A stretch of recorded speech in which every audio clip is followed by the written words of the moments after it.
Hello, everybody. I'm Professor Bumblebee.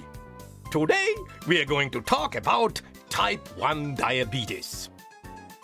Diabetes is all about the balance you have to find with insulin, food, and exercise so that your blood glucose levels don't go too high or too low. To understand type 1 diabetes, it's very important that we also understand how our body works. With the help of my little assistant, Cara, I'm going to explain this to you. Cara, my dear. First, we're going to go on a journey through the juiciest part of the human body and find out what happens when we eat. The human body is made up of millions and millions of cells. These body cells give us the energy to move, grow, and think. Let me show you. Look closely, and you can see the cells of the body. Like putting fuel in your car, the cells need energy. Once we eat our food, we give our cells the fuel they need.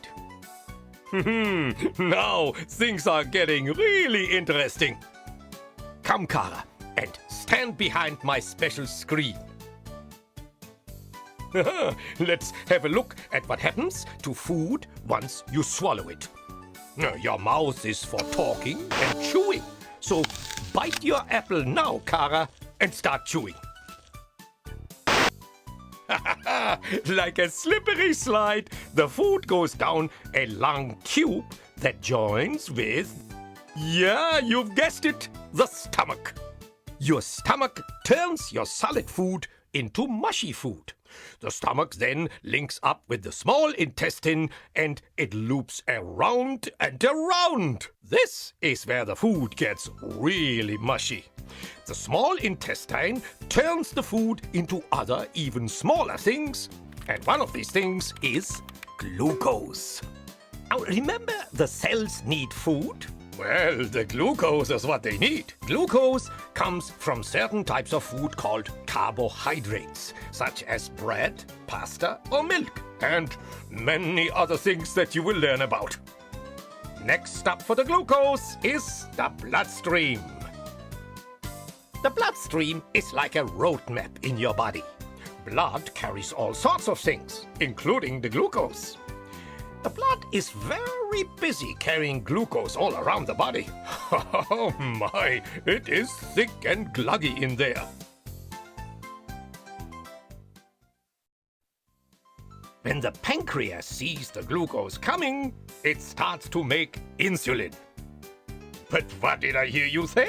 Pancreas? Insulin? Ah, my goodness me, I forgot all about that. I guess we'll have to go back to the stomach again.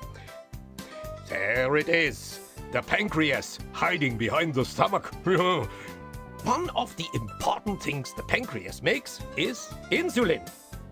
Insulin and glucose travel together all around the body. Insulin is like a key, unlocking the doors of our body cells to let the glucose in. Look at the cell loving that glucose. Let's have a look again and see if the body cells are happy. Oh, yes, they are. They've got all the glucose.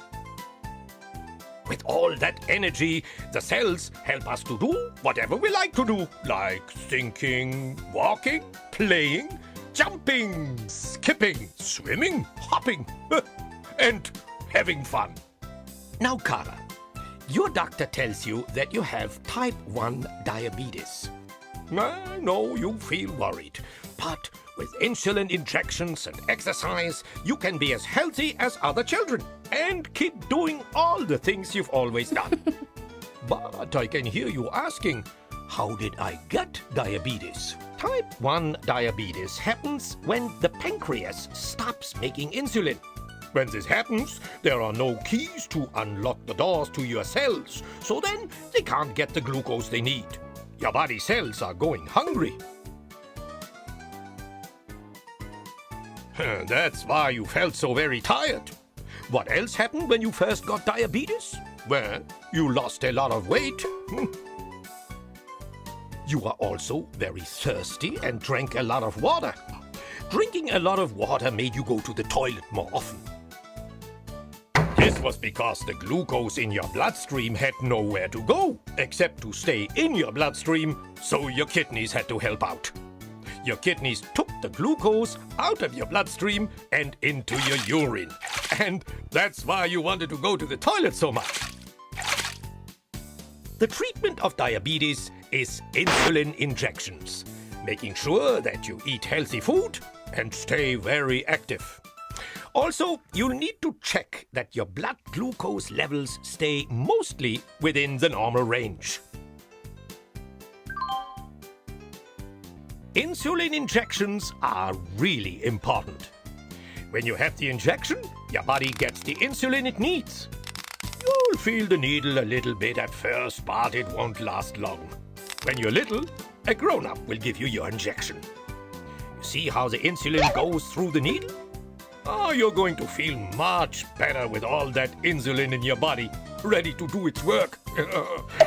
One of the best places to give your insulin is in your tummy, but not in the same spot every day.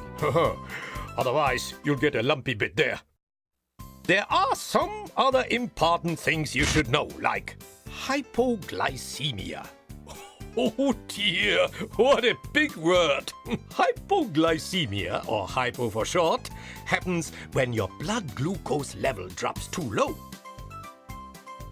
If you're having a hypo, you might feel sweaty, shaky, dizzy, and hungry. You may even have a headache or feel like crying. When you feel like this, quickly drink or eat something sweet and then eat something else straight away to stop the hypo from coming back. Remember to check your blood glucose level again to make sure that you're feeling better. And always tell a grown-up when you have a hypo. Hypos can be caused by lots of different things, like exercise, without eating extra carbohydrates or skipping meals. They can also be caused by having too much insulin. Remember, it's very important that you wear or carry something to say you have diabetes. Also, try to remember to carry something to eat with you at all times, in case you have a hypo. Sometimes your blood glucose levels can become too high. This may be caused by lots of different things, like your insulin dose is too low, or you forgot to take your insulin injection. Eating more than usual or not being active enough. Getting sick. Or getting upset or stressed about things. If your blood glucose levels are high, you need to test your blood or urine for something called ketones. Ketones are a warning that things are out of balance and you need extra insulin. Ask your doctor or diabetes educator about this. Now, Cara, my dear, I'm going to introduce some very important people to you. They are going to help you with your diabetes. First, your doctor, who will help you with managing your diabetes. Next, your diabetes educator, who will teach you all about the day-to-day care of your diabetes. Your dietitian, who will help you understand healthy eating. Together with you, Cara, we will make an excellent team for managing your diabetes. Remember, you are not alone. Come now, Cara. After today's work, we need a break, don't you think?